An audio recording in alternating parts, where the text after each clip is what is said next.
This is Real Talk. I am Naomi, and together with Aila, Hi. we are the hosts of Real Talk, a podcast about the struggle students go through that is not talked about enough. Today's topic is mental health, and we're in the studio today with Siyana Ilieva. Welcome. Hello, thank you for having me. How are you doing during those corona times? Well, we've all had our ups and downs, especially in the beginning. It was really hard for us to transition from, campus life to online education, which was a real bummer for me specifically because I'm studying game design and we need to be on campus for most of the stuff. So it was kind of bad transitioning from, student life, having fun with friends, meeting with people, going out to stay indoors for a really long time, for like 3-4 months, even more. So, of course, that had a toll on, I think, everybody's mental health, especially including mine. I think everyone can can recognize that, especially right now. So, can you tell the listeners a bit about who you are and what you do and, where you're from, stuff like that? Okay, so my name is Cici, as you already heard that. I'm 20 and I am a second-year student in Hanze, studying CMD. And majoring in game design. So I'm also from Bulgaria, another Bulgarian here, yes. For me, since the topic is mental health, I've been struggling most of my life with it. Since you're from another country, do you experience differences in how they deal with mental health here and in your home country? Yes, that's something. Actually, that's why I joined honors in the first place, because I wanted to raise awareness about mental health. Specifically in Balkan countries, the state is really bad and a lot of people don't really take it really seriously. And especially me realizing that I have a lot of mental stuff going on and that I don't feel good and safe and other stuff. And I actually came out to my mom about it and she started attacking me saying, how can you be depressed? I've gave you everything in this life. So people in other countries perceive mental health in a really different way. We don't study about it in school or high school or universities or anywhere. And it's really a taboo topic because I had a classmate of mine, really good friend, and she was struggling with bipolar. And people in my class didn't know what bipolar was. So they started making fun of her for taking meds and for trying to be better and to, get healthy or just feel a little bit better, because bipolar is something really serious that can end in, suicide and a lot of ups and downs. So it's terrible. Yeah, it's terrible. And I feel like here in the Netherlands, actually, everything else is really good. I've met a lot of people who have gotten help from professionals and they're feeling better and they can just live their lives better. And I feel like people here are more accepting that people can struggle with mental health, rather in other countries like Bulgaria, for example. So, in a survey, we sent you a survey before this podcast. You told us that not only your peers, but also your parents bullied you because of mental health. Yeah. Were you bullied because you had mental health issues, or did you get mental health issues because you were bullied? I got mental health issues because I was bullied. I feel like I can talk openly about it now after all of those years, but I used to ice skate professionally until I got an injury and I stopped. I wasn't able to do it anymore.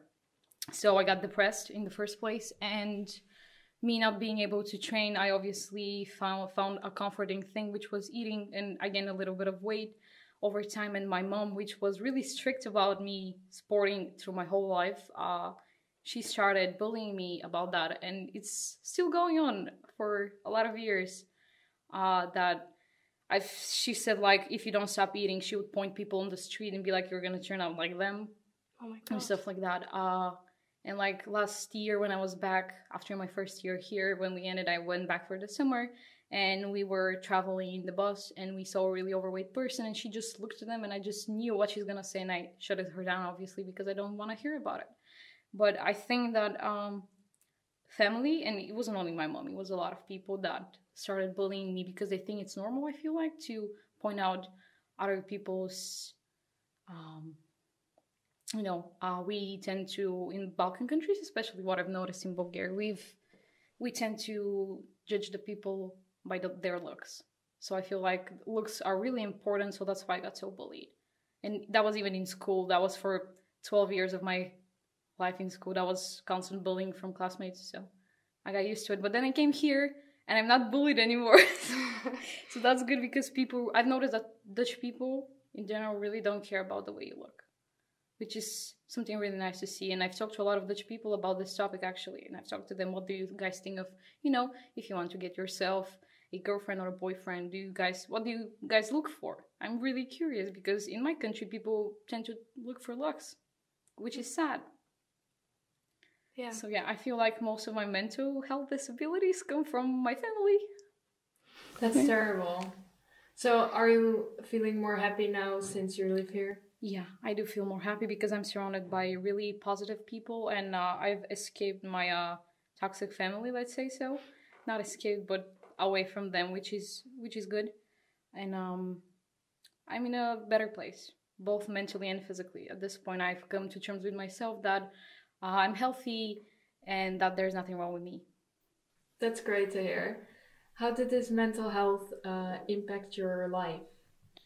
Well, let's start with last year, for example. I was really struggling in the first block. Of course, I come from a foreign country, in another country, and I have no idea what's going on. And I'm diving into this study that I don't know what's going to happen in the future. And my mental health played a lot, and I wasn't really satisfied with the work I produced, and I'm really self-critical. So every time I do something, I'm always comparing myself to other people, which is really bad. I've come to terms with.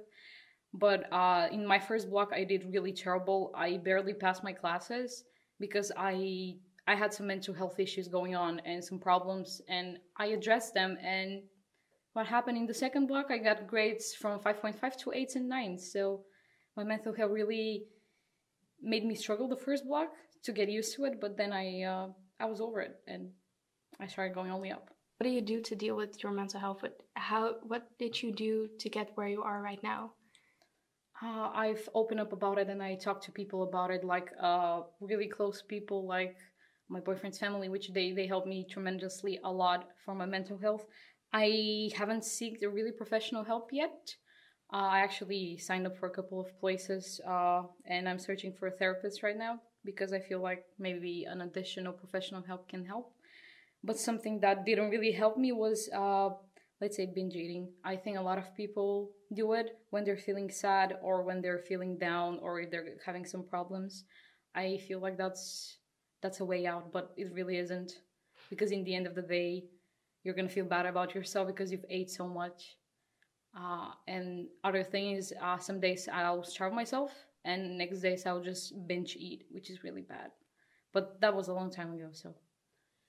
So since you're talking about talking to your friends and also to a therapist, do you feel like it's easier to talk to your friends and people you feel trusted with than someone higher up? I feel like people higher up can help me a lot. Like, let's say professional help. That's why it's professional. Those people have studied for it. And they've had other patients before, and they know how to deal with people like that. Because actually this block we're working with specifically something like that. We're making a VR game, and actually my class has to make a VR game for therapy, which is really cool because you're going to help professional people help other people. Have you considered or tried to talk with people from the Hanze? I actually didn't know about that. The only person I've really opened up to was my coach last year. And I think he did propose something, but I never actually got to doing it because I wasn't sure if there were actually people here that could help you with this stuff. I didn't know, but now I know. So I have to research it furtherly, I guess. Yeah, we actually did some research already. Oh. So they have special people to go to, which is seen as a trust person, where you can talk and do your story and give you advice and just be in listening ear. They find it really important that people feel safe with them, but as we heard from outside people that they don't feel really safe. Would it be the same for you? Are you feeling safe here, safe enough to go to such a trust person? I feel like, yeah, because I did that last year with my coach. He was my trust person, and he was like, if you're okay with it, you can, open up to me and I can actually help you out. So I think that people going to those trust people here in Hanze can actually be a really good idea if you struggle with something. you can try at least, and if you don't feel safe, you can always just call it quits at any time. You're really positive about it. I like that. Thank you.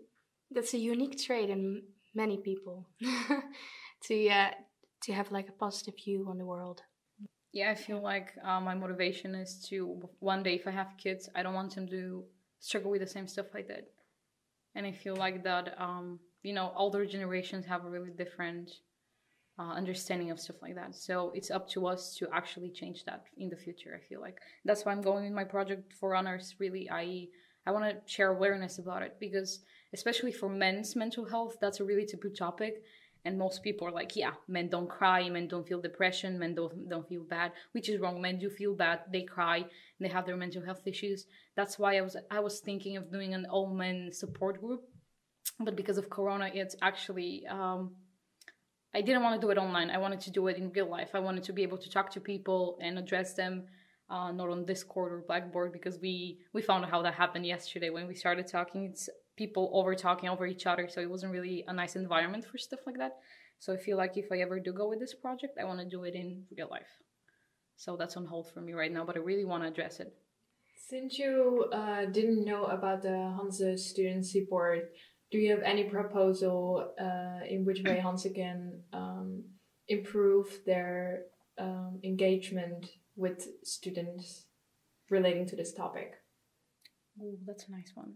I feel like I don't know. Is it on their website? I don't think I've seen something, but since you guys are more affiliated with it, have you guys seen it on their website somewhere? Well, for example, my mentor, because we both have different mentors. Each time we have like a mentor meeting, she shows it and she talks about in all the different paths you can walk and email addresses and stuff like that. Mm-hmm. But it's kind of funny that your study has maybe they've done it, but I just don't remember, which is weird because I usually don't forget stuff, especially when it's related to important stuff for me. But maybe they have addressed it, maybe they have not. I don't know. I don't want to say about it because yeah. I don't feel I feel like they don't address it direct, like really sending out some really important email that people are actually going to read. And they put it on their website, but if you're not related or if you're not looking for... If you don't know about it, you won't look for it. Yes. Yeah. Exactly, I think that's the case with me. That's why I don't think I've ever sought help from Hanze itself. Yeah, and I would say that instead of just putting it there and just let it be, they should actually throw it all at you. Like, This is what you can do, this is how it works. And I emailed the support, and they were talking about how they really want to try to... let people feel safe to go there. But then my question is, why are they not taking so much effort to really look for the people who are struggling with any mental health issues? Yeah, I feel like maybe when you're signing up for a study here, they can say what the university gives out when you sign up and you actually get accepted and you start studying here. I feel like even if they send out emails from time to time, not like all the time, or maybe once every couple of months or something. I think when Corona happened, actually, when they sent out the emails like, yeah, we're closing down the school, I think there was something about people we can talk to about your mental health, which was really good because obviously Hanze knew that a lot of people are going to struggle and they offered help. So I remember that they did send out emails when Corona happened. But do you think that it really... attracts people to really do it? A small paragraph? No, I don't feel like I don't feel like it. Yeah, I feel like it has to be more personal. Like I did talk to my coach last year, and it made me feel a little bit better when I got it all out when I talked to him. But I feel like it has to be more personal. So I think a paragraph in an email is not really gonna do it. So maybe on open days or kick-offs when your study starts, I think this stuff needs to be addressed. Because I remember my first year, we were all gathered in a really big building and they were talking about, about our study and stuff. But I don't think I ever heard something about, oh, yeah, we also can help you if you need help with mental health and we can be there for you. I think that's something that needs to be addressed in the early stages when you start studying here. You were talking about how during Corona, how it has influenced your well-being. So what do you do, or do you have any tips for other students who might be struggling and aren't as positive about the world right now? Oh, I'm a huge introvert. I really like staying at home. So for me, this wasn't that bad, but I feel like for extroverted people who really wanted to go out and who were used to parties and stuff, it was really tough. And I don't know what to really say here, since I am a huge introvert and I prefer my own space. So I was kind of used to being at home, and actually that's the safe space for me. I feel good at home. That's how I cope with stuff like that. So me being at home was perfectly fine for me. Yeah, usually, Corona happened, we started taking out the dog, and we were 5 people in the house, so, because I was living with my boyfriend and his family, so we were taking the dog every, 15 minutes, and at some point the dog got really tired, she didn't want to go for walks anymore, which was sad. But, I think that was a key feature to our surviving in these times, was take a lot of walks, go on hikes, because obviously you get away from the city, you get away from people. Yeah, there were some people in the forest and stuff, and walks, but it wasn't crowded as, stores and universities and schools and whatever. So I think that was a really good thing that we did. We took a lot of walks. So if you are an introverted extrovert, you can just go for some walks and just get some fresh air into your brain and lungs. That's great. I did that with my mom the other day, by the way. Oh, really? Yeah, I live in Drenthe, so a lot of woods and places to go for really nice walks. So if you live in Drenthe... Or Friesland, because I've actually been on the border in a forest in Drenthe and Friesland, so it was cool. Yeah, so if you live anywhere near a forest, it's a great way to get out of the house and get out of the corona-infected world. A little takeaway and just whoop. So these were actually all the questions we had, and... well, it was really fun talking with you about this. It was really fun for me as well. It was my first time doing a podcast, so it was really cool. And the environment's really cool, and we're keeping the distance, and everything is safe. So that's really cool to be able to, meet with some people and talk about stuff. Great. I just want to say that I really admire you talking about this and being so open about it. I think lots of people can see you as an example that you can really talk about it and be so open. So I would just say that you have my admiration for that. Thank you. I feel like for people to become more positive about it, they have to come to the conclusions that they might be struggling with something and that they need to seek help about it. That's how I got open about it. I was like, okay, I clearly have something going on and I need to address it with someone or a professional and, be able to work on it and just become a better self. Do you want to tell us a story? You can send an email to naomi@vanderpam.nl and maybe we will invite your story to a future podcast.